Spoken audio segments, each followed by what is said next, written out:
want to welcome all of you joining us here this morning. It's afternoon now. Especially the family of Arthur Forrest Thompson, better known to all of us as Woody. We had a short funeral service for Woody. Seems like a long time ago now. September, I think, of 2020.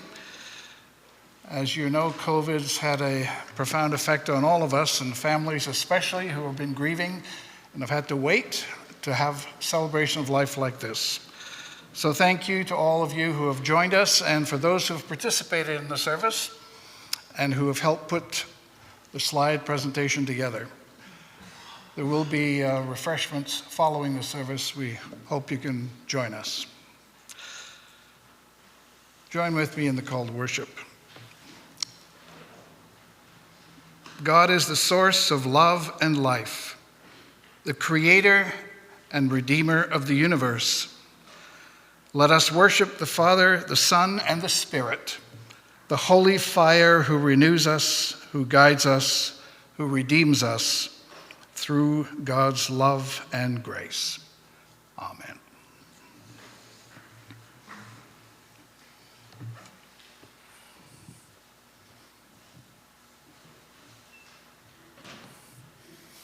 Let's stand together and sing this great hymn.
Good afternoon. And again, on behalf of Mom and all the Thompson family, we want to thank you for joining us here today to celebrate Dad's life. As you'll notice in the bulletin, we printed the original obituary as it was printed in 2020 when Dad passed away. And there's been some changes in the family since then, and Mom just wanted me to acknowledge that Al and his wife Myrna, as well as Mom's sister Barb, have passed away. But we've also had 3 additions to the family, and that would be Avery, who's turning 1 this month, as well as Ethan and Logan, who are 5 weeks old and here with us today. So my job today is to take a life of 90 years and tell you a story of it and get you home before dinner. And that was a challenge, but we'll do our best. So Arthur Forrest Thompson was born May the 16th of 1930 in Hamilton, Bermuda. He was the 3rd child of Margaret and Alan Percival Thompson, and Alan Percival went by AP. He was a baby brother to Alan at age 2 and Martha, who was age 10. Dad's parents had moved to Bermuda in 1923, where AP was the manager of the Belmont Hotel and later owned Ravello Gardens, which was a group of guest cottages that surrounded a main house, which was both the family residence where Dad and his siblings grew up, as well as a library, dining room, and smoking lounge for the guests. If you got Dad talking about Bermuda, he would tell you about how he and his friends would tie a string on a lady's handbag and put it out in the street, wait for someone to come by on their bicycle to pick it up and pull it away. This was all great fun until the day the village constable came by on his bicycle. According to Dad, they dropped the string and ran like hell. And yes, the village constable rode a bicycle. As far as Dad could remember, the only car on the island was owned by the village doctor. He would talk about how if he and his brother Al did not like what's being served, they would dump it out the dining room window when no one was looking. Apparently, this worked well until the gardener commented to their mother about the amount of kitchen scraps he was finding in the garden underneath the family dining room window. They were busted. He would talk about flying kites, building and flying kites on Good Friday, a family tradition which he brought with him and we have carried on to this day. He would talk about how during World War II, they would have air raid drills, in which they were to run out into the woods behind the school, lie down, and not move. This was all fine until the day Dad fell asleep in the woods. Woke up, finding himself the only one there. He hurried back to school to find the building empty, and hurried home, hoping his mother hadn't missed him. But the headmaster had called and said that Forrest, which is what he was called, had not returned to class after the drill, and clearly he was skipping school.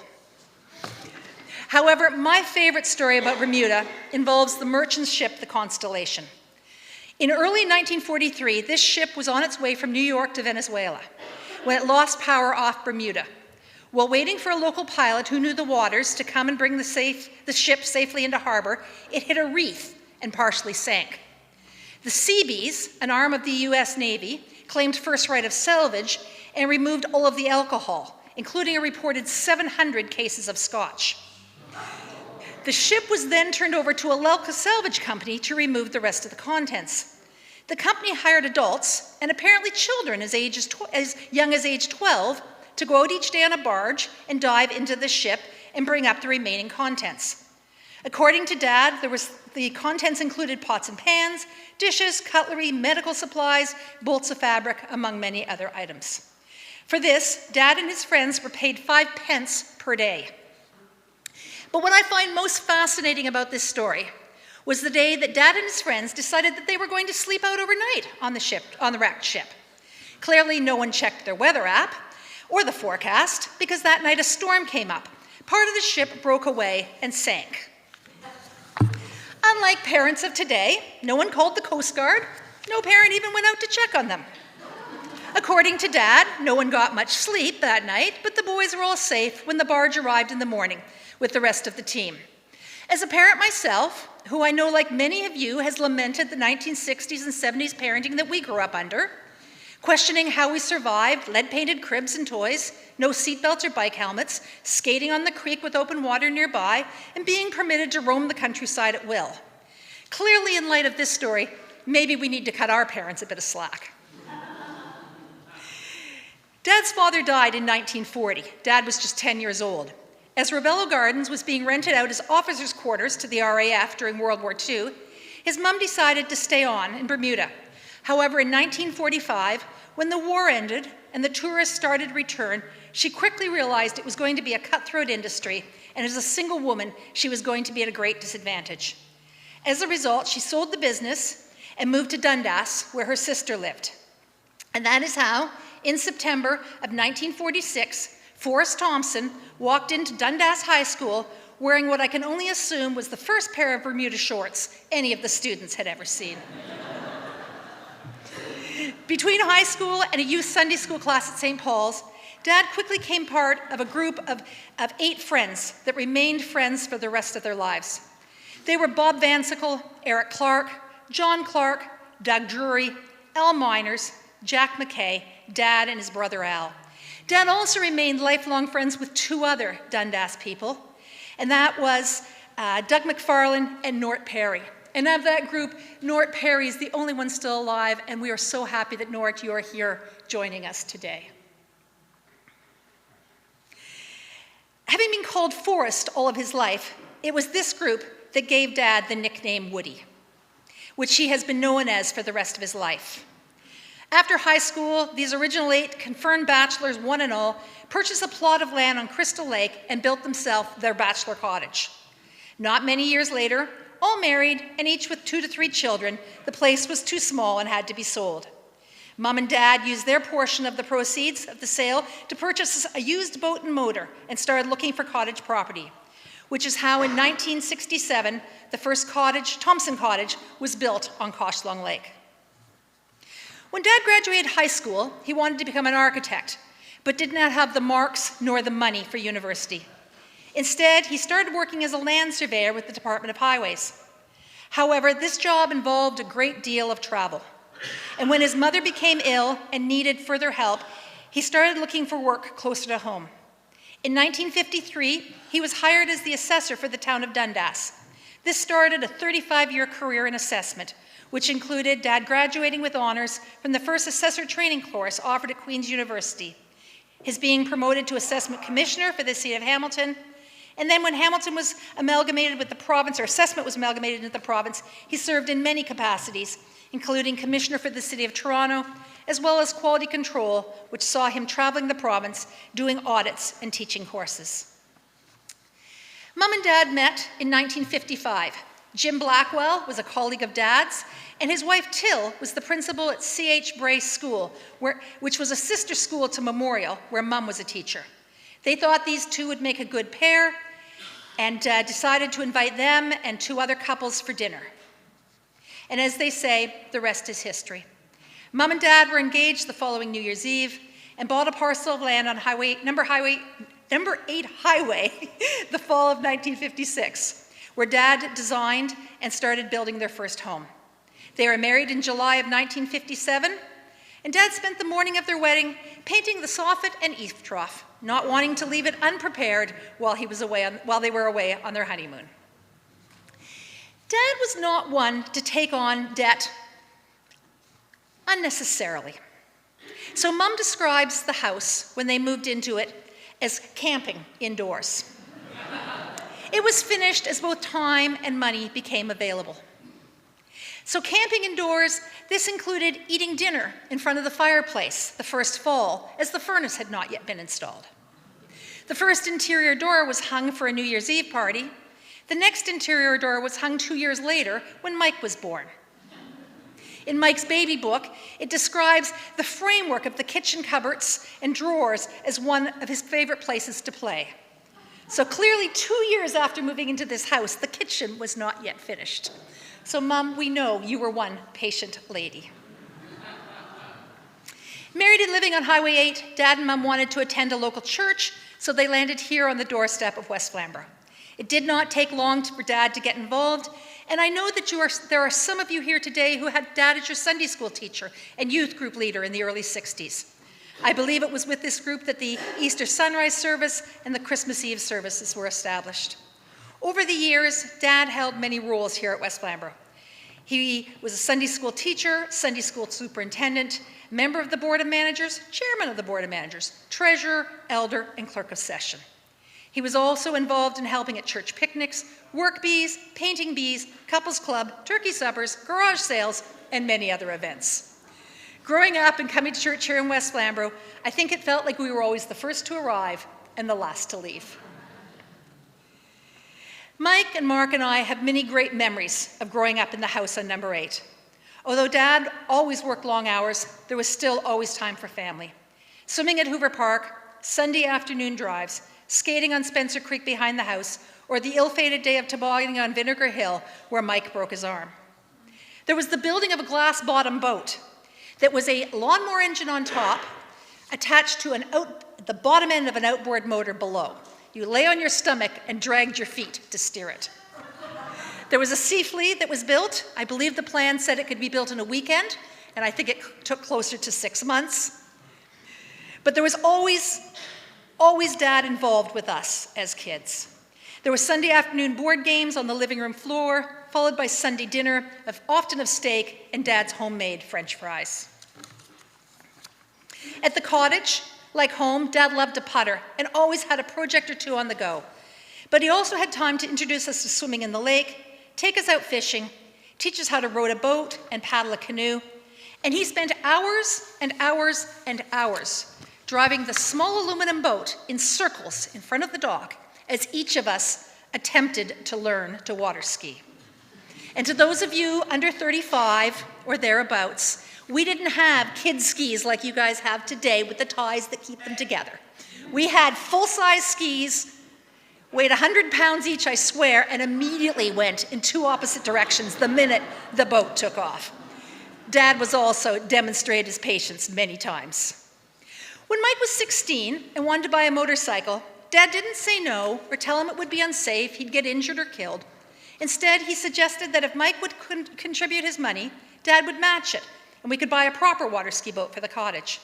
At the same time, Dad finished the basement, put up paneling, painted the floor, and for Christmas, a pool table arrived. Suddenly, our house became the place to hang out. Mom told me later she may have lost some sleep due to the noise and the music, but knowing where we were and who we were hanging out with was well worth a few sleepless nights. In 1987, Dad was transferred to the Toronto Assessment Office, and Mom and Dad, Mark and I, moved to Markham. In typical Dad style, he immediately got involved in the Presbyterian Church, and in the 10 years they were there, he was involved in the Sunday school, finance and maintenance, became an elder, was part of the building committee, and many others. But Dundas was home. And so when in 1998, Mom and Dad moved back to the house on Fallsview Road, and later that year, Dad retired. We had always been well aware of Dad's woodworking skills. But now retired, and as a grandfather, suddenly there were handmade wooden toys under the Christmas tree. Trucks and trains, table and chair sets, rocking horses, and even a rocking chair. As 8 individuals will attest, Dad fully embraced his role as grandpa. There were campfires in the backyard and hikes to the Dundas Peak.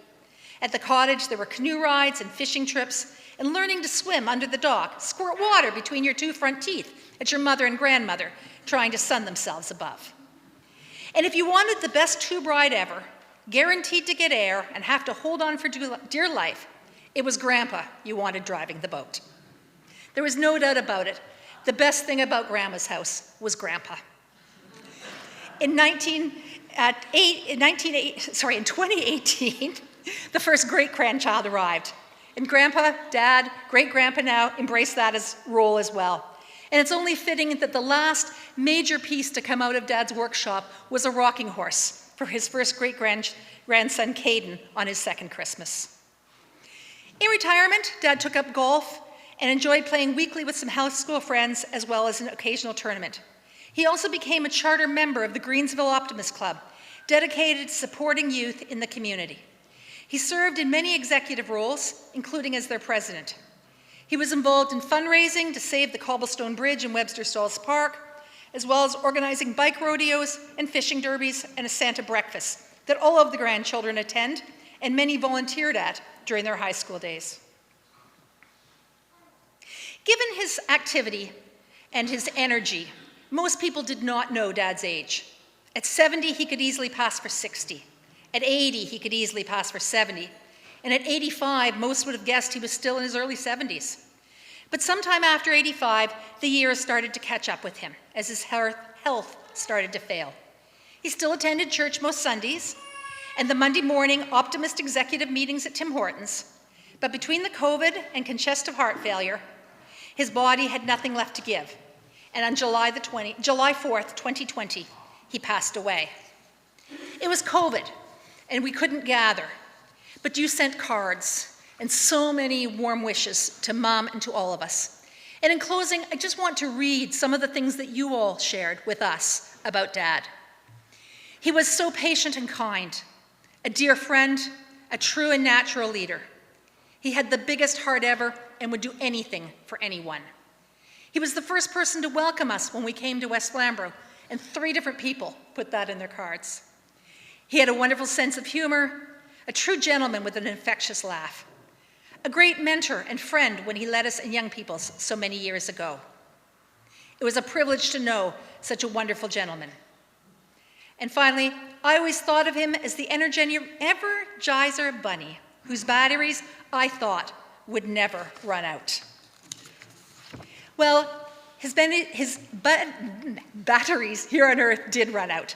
We miss him every day, but we treasure his memories, and we are all richer for having had him as part of our lives. Thank you very much.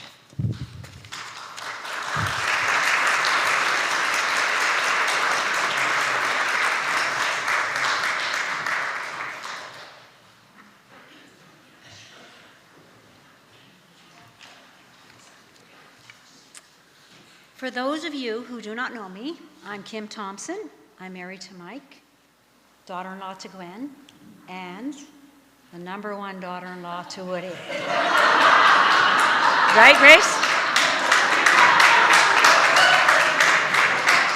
I know Woody would be laughing with us. Woody's brother Alan settled with family in New Brunswick, and his sister Martha settled with family in Scotland, Woody here in Dundas. Family was important to Woody. Though miles apart, nothing stopped the written letters, telephone calls, or planned trips throughout the years. He always knew what was happening in his lives of his nieces and nephews, and rewarded with witnessing weddings in person. A family remained united because of the deep love for his sister and brother. It is my privilege to share with you a letter written by Woody's niece Margie. Today, the continued family ties and deep love has been passed down from their parents.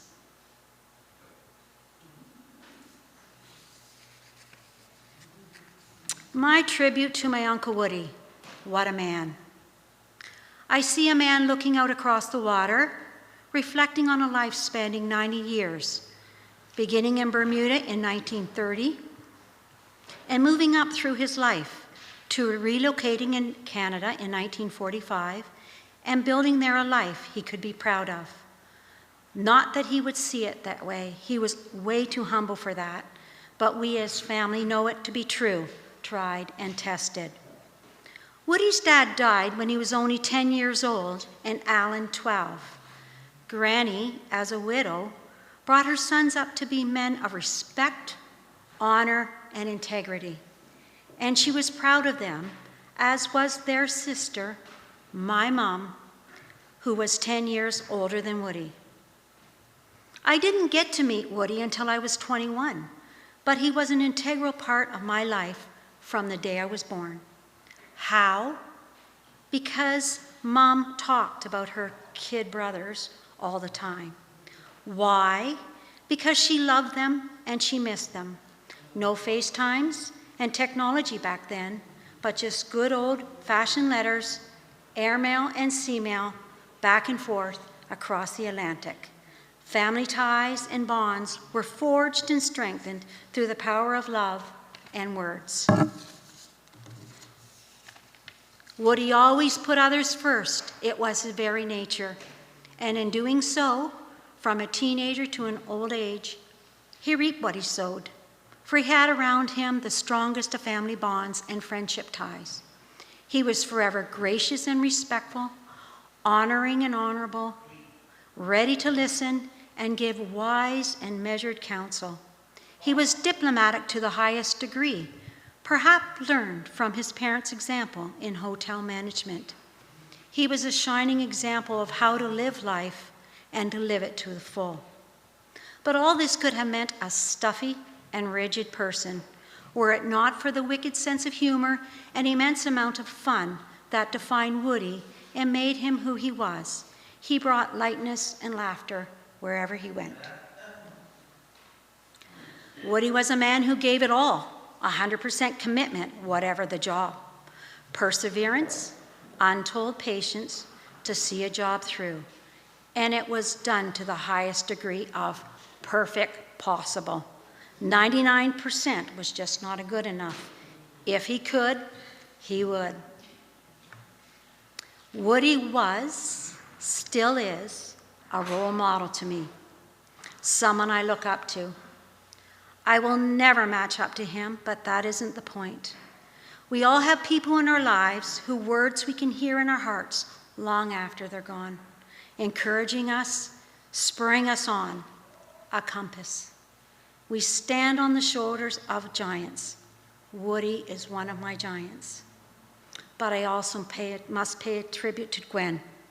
It was having Gwen at his side for over 60 years that enabled Woody to flourish as the person we know and love, and vice versa. Gwen, having Woody alongside her, enabled her to be the person we know and love. They were a team, a great team, pulling together in the same direction, different strengths and weaknesses, giftings and perspectives, but pulling together, complementing each other at every turn. And it is this that is what defines them for me. We stand on the shoulder of giants indeed. Thank you, Woody and Gwen. And in closing,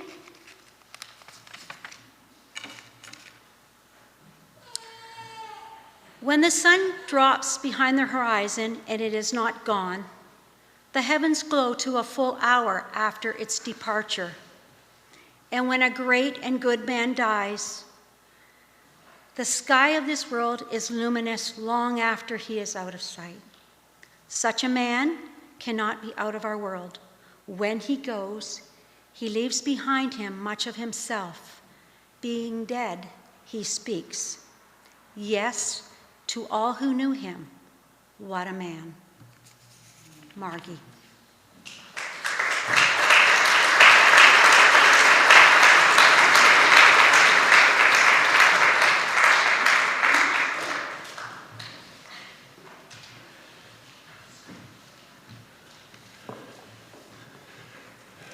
I am the last of the three, and tough acts to follow.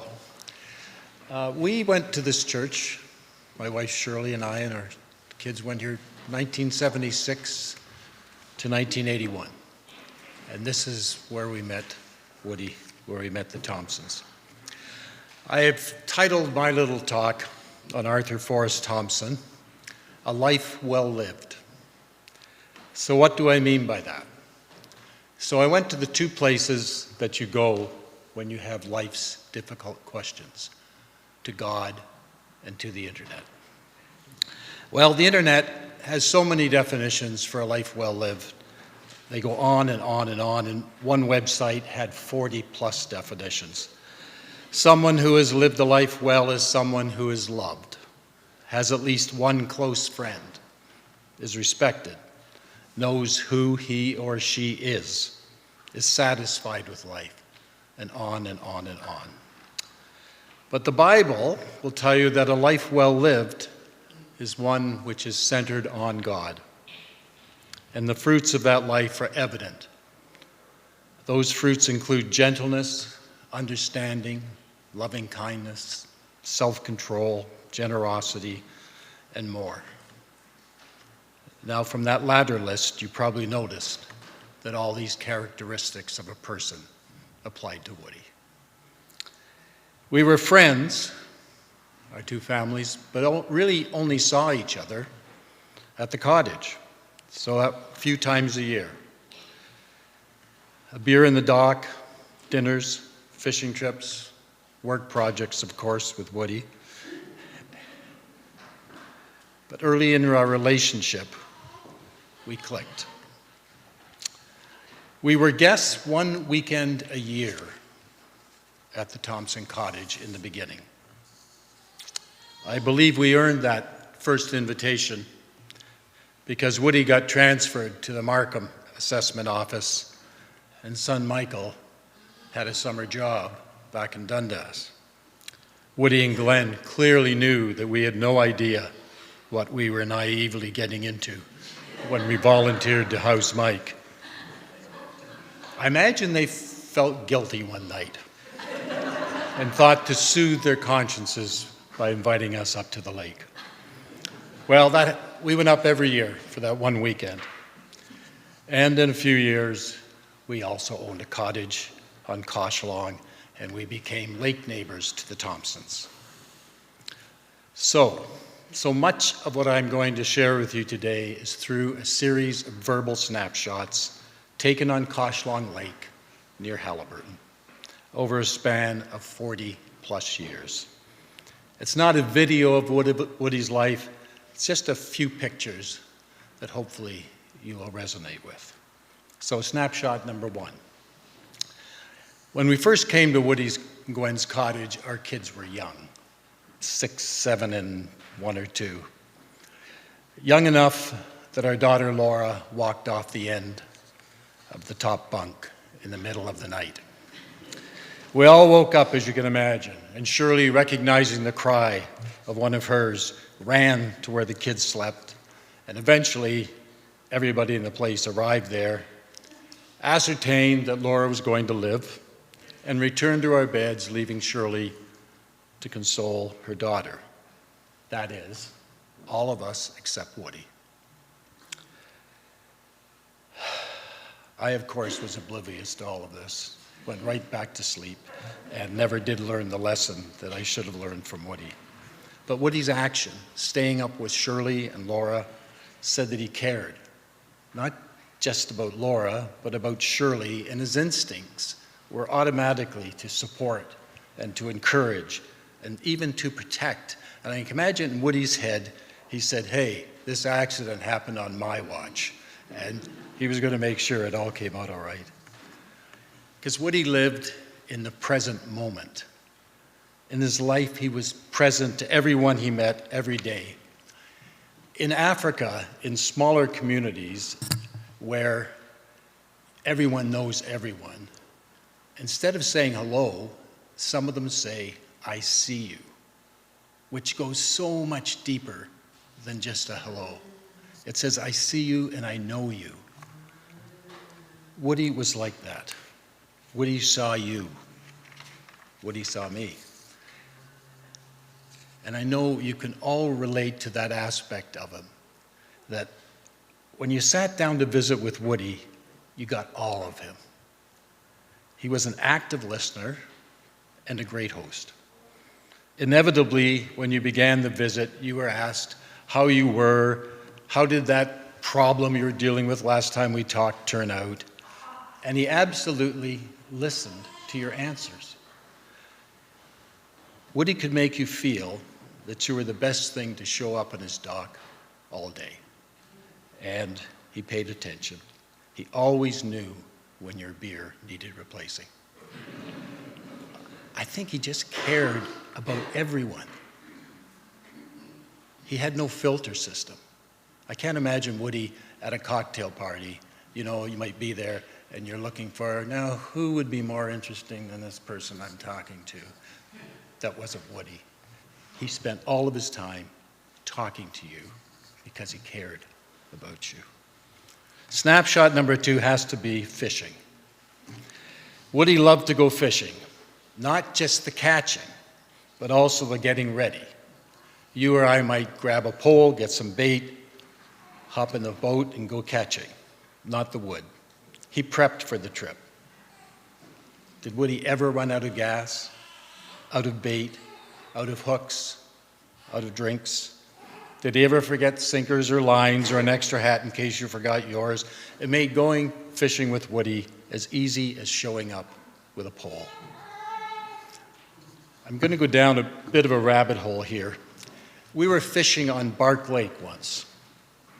I think I introduced Woody to Bark Lake, but I could be inflating my role there. Anyway, we often fished on a sandbar that jutted out into the lake, and you stood in about 12 inches of water in your bare feet, and you cast into this place where 1 million frogs lived until they all disappeared.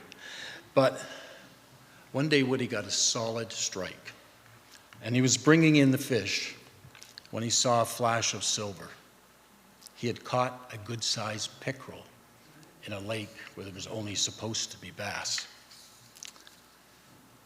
You could tell he was excited. I'll bet you his heart rate got over 75. He cautiously reeled in the fish, slowly backed up further onto the sandbar. We backed up out of the way to give him the stage he needed to land this beauty. Finally, the fish was caught. He bent down, he held up his prize, a 2.5-pound pickerel. The pickerel looked him in the eye, flipped off the hook. He did not cry, at least not in front of us. What I wanted to tell you was what I saw time and time again with Woody. How he related, not only to his friends and his family, but to my kids at ages from 6 and 7. I really experienced it when Woody and I would take the kids fishing. He not only kept up a steady stream of advice, which I'm sure many of you have heard before. Keep it off the bottom. Don't yank it in on the first tug. Let the fish start to swallow the hook before you lift the rod up. Here's how you bait the hook, and so on and on. But he also asked them about school and about their interests and their lives. He treated my kids with respect. He treated them like people. And 45 years later, they still remember their times fishing with Woody. I asked one of my daughters after she was grown how she remembered Woody, and she said lovely things about him, that he was gentle and other things. But interestingly, she said, as she grew older, you always felt safe with Woody. In this world we live in, which is sometimes scary, especially for girls, that is a huge testament to Woody's heart. But I also felt safe with Woody, didn't you? I trusted him always to have my best interests at heart. A favorite memory of the children, and maybe for some of you, is after you go fishing, we'd go back to Woody's cottage, and then he would fillet the fish. And I remember the first time that the kids were there, Woody took the heart out of the bass, and each of the kids got to hold it while it was still beating. How many of you had that experience? Yeah. This is real life up close. The beating heart of a fish in the palm of your hand. I mean, who would take the time to even think about doing that? Snapshot number 3. You may not know this, but Woody was a problem solver. Ask him a question about your water pump cycling on and off, and Woody would tell you why it does that, what you needed to do to fix it. He had answers always. Woody knew stuff. I mean, about anything that moved. About 10 years ago, maybe longer, a series of destructive mini tornadoes went through cottage country. And I think the meteorologists called them microbursts. And they were dramatic, but smaller than a tornado, but they would uproot huge trees and take the roof off your cottage too. And our lake got hit pretty well. Our next door neighbor, Peter, had 100+ foot white pine come down on his cottage. And we had 2 70, 80 foot, 18-inch diameter trees come down on ours. And when I got to the cottage, I was a bit depressed, surveying the scope of the damage and imagining the effort to remove the trees and repair the holes in the roof and all the rest of it. I got up on the roof and cut for a couple of hours. Then I went into town to get my chainsaw sharpened. And I remember there were 32 chainsaws right there in front of me. The guy said, "Get in line." Well, had to be done now. I couldn't wait for 32 chainsaws.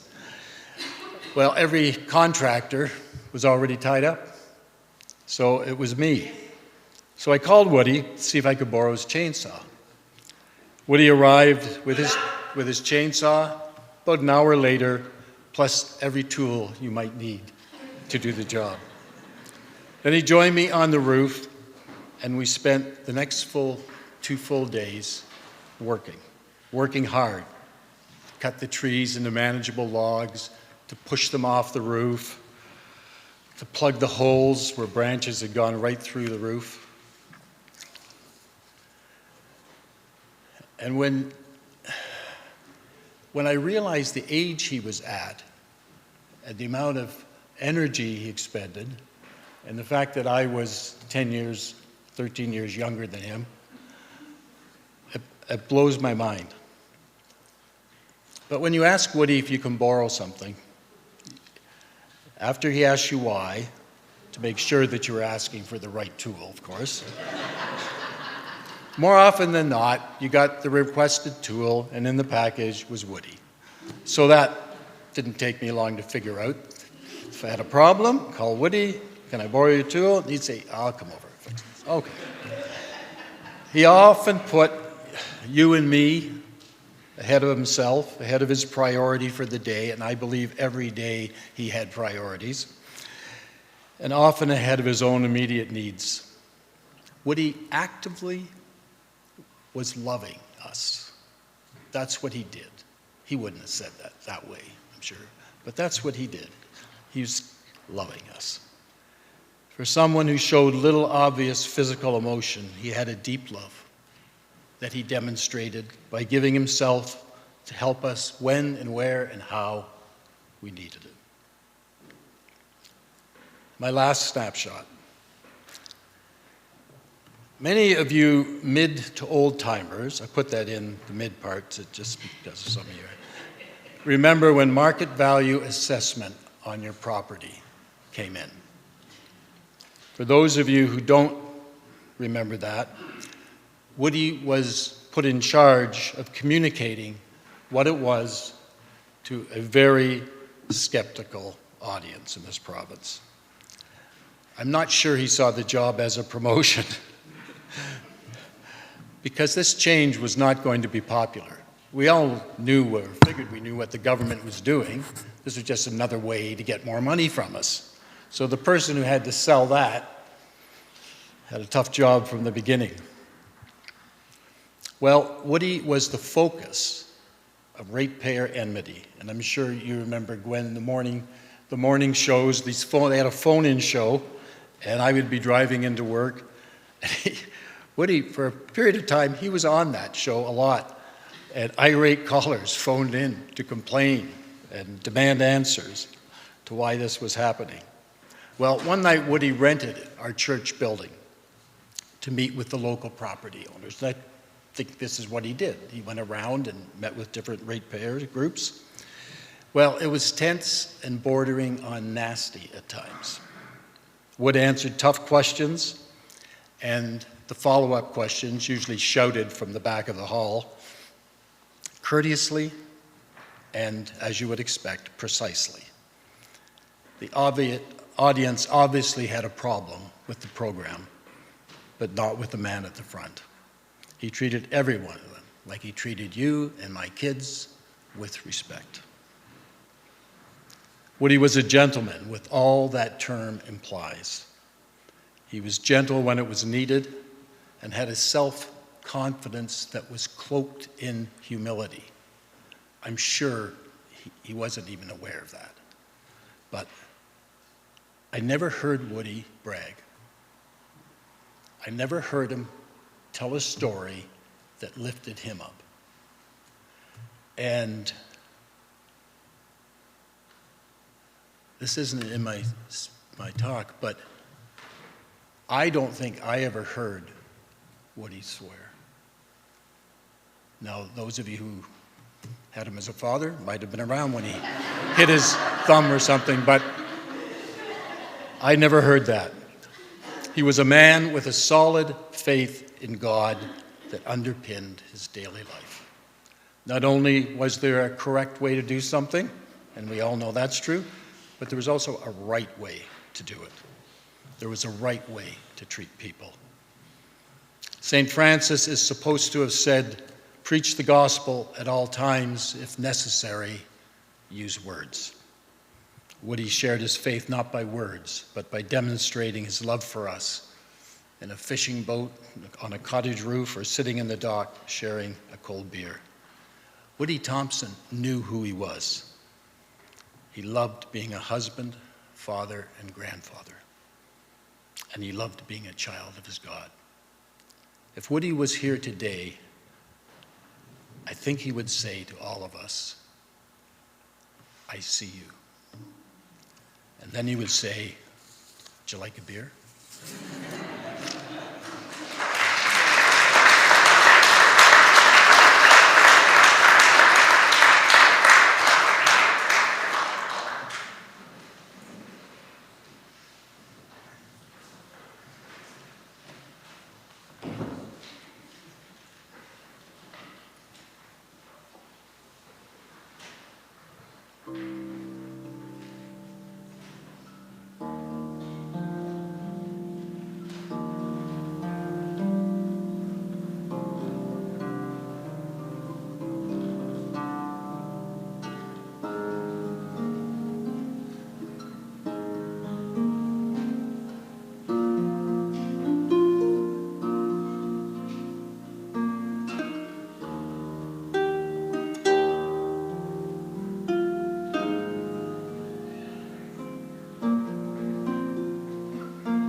Thank you, Sandy.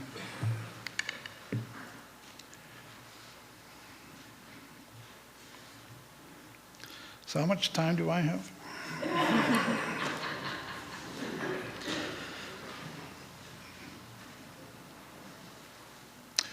I'm going to read, when I was thinking about what I should focus on at this special service, I think the picture of the cottage helped.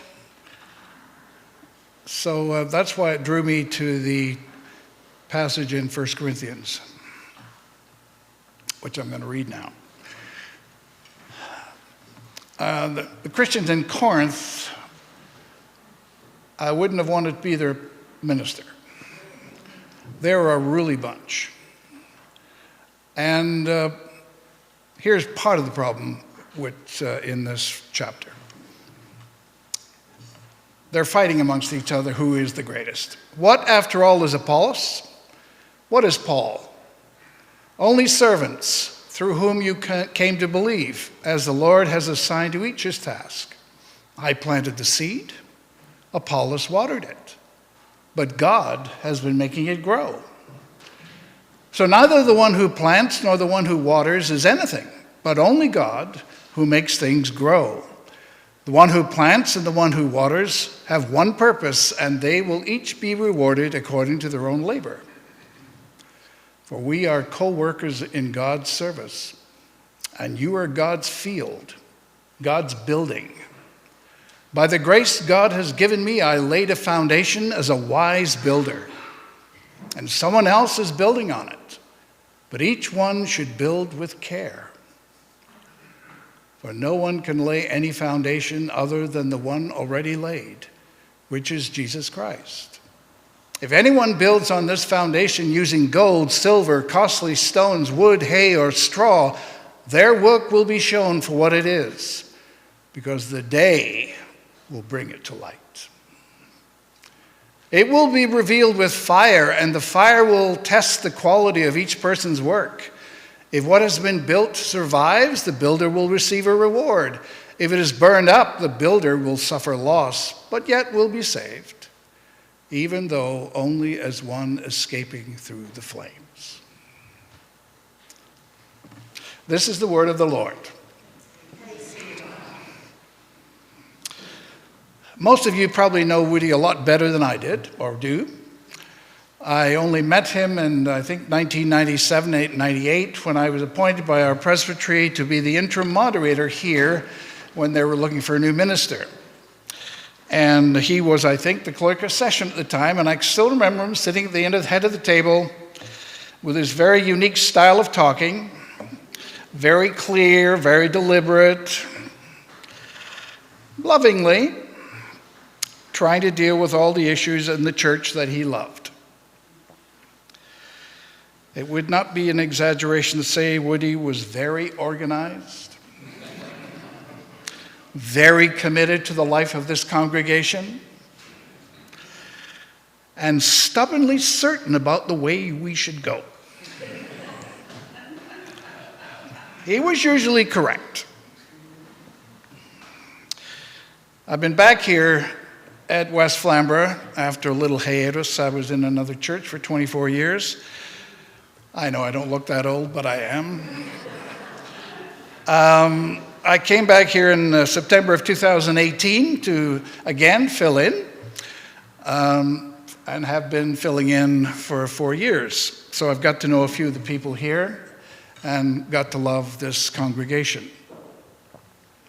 I've had many opportunities in those 4 years to visit with Woody, to reconnect with him, and either during services or after, sometimes visiting in his home when he was sick and couldn't be here. Always offered me whiskey. I'd never understood why.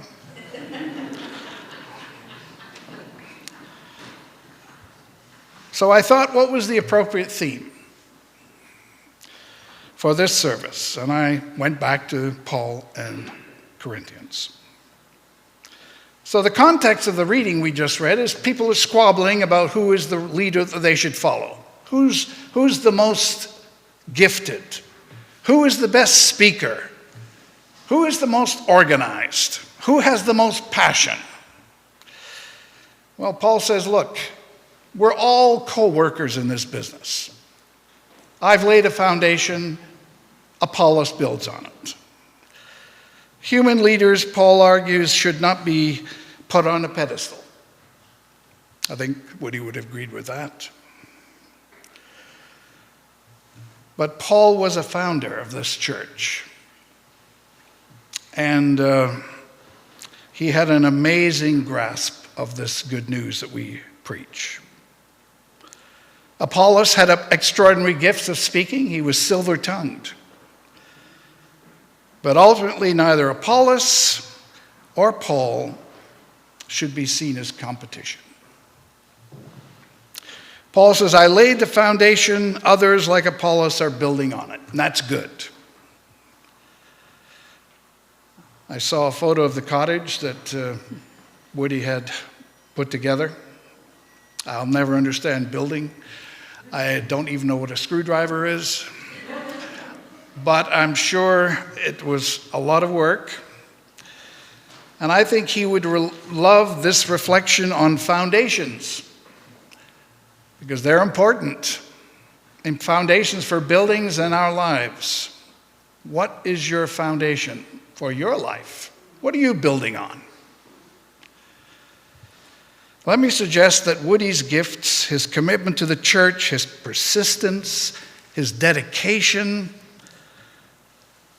his passion for detail, all help to strengthen the foundations of this church.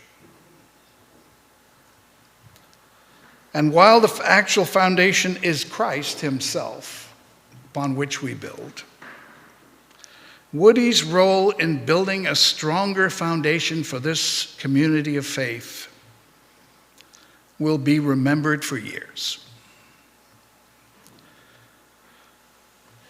Then Paul says a very interesting thing. How we build on this foundation of Christ, is really important. This is what he says. If anyone builds on the foundation with gold, silver, precious stones, wood, hay, straw, the work of each builder will become visible. For the day, capital D, will disclose it. What does he mean by the day? Well, any of you who know anything about the Old Testament, the day is the day of God, when all things are ended. And when the universe is rolled up like a scroll and a new one is made. And those foundations, that work that we've been doing, like Woody, will be revealed. It will be tested. Well, I'm convinced that Woody's building work, both at the cottage and here in this congregation, will survive that test. He knew that foundation very well, and as a master builder knew how important that foundation was to the continued life of the building of God's kingdom on earth. Woody, I'm really thankful to you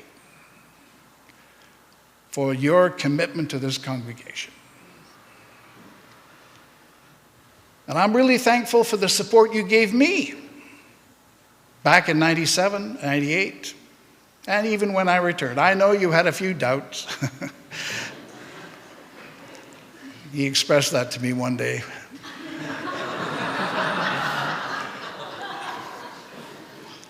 I don't know, he must have had a really bad impression being 97, 98. But anyway, he said, I thought you'd be a really tough character. And I, really? Gentle me? Scottish me? Thank you, Woody, for your continual love and your grace. I will treasure it. Amen. Let us join together in this last hymn.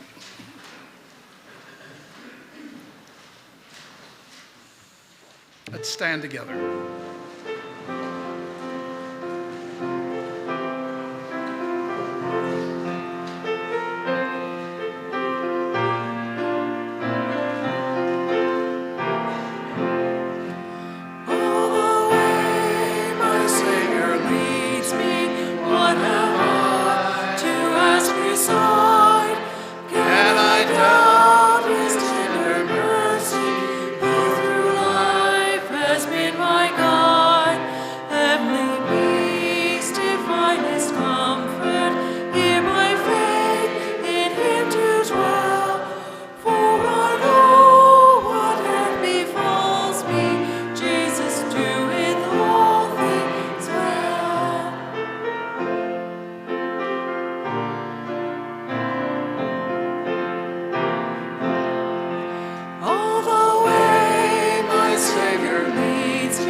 trial, feeds me with the living bread.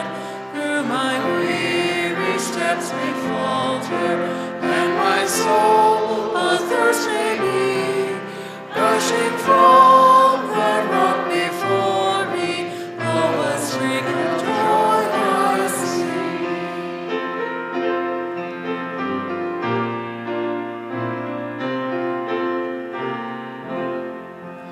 All the way my Savior leads me, oh, the fullness of His love, perfect rest to me is promised in my Father's house above. When my spirit, clothed immortal, works its flight to realms of day, this my song through endless ages, Jesus lead me all the way. This my song through endless ages, Jesus lead me all the way.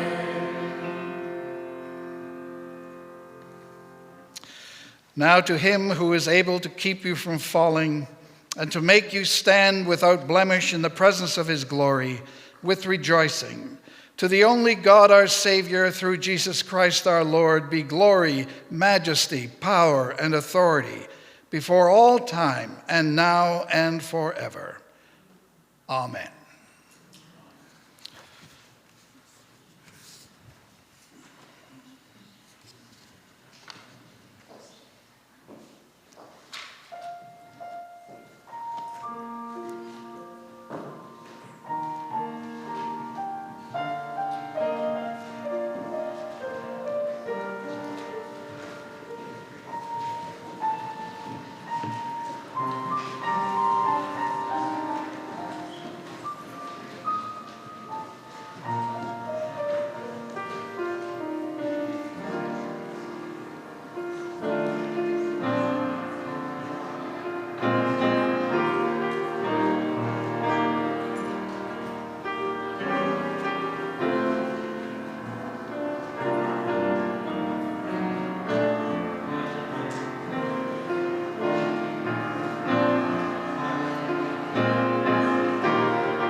Hi, Pat. I'm good.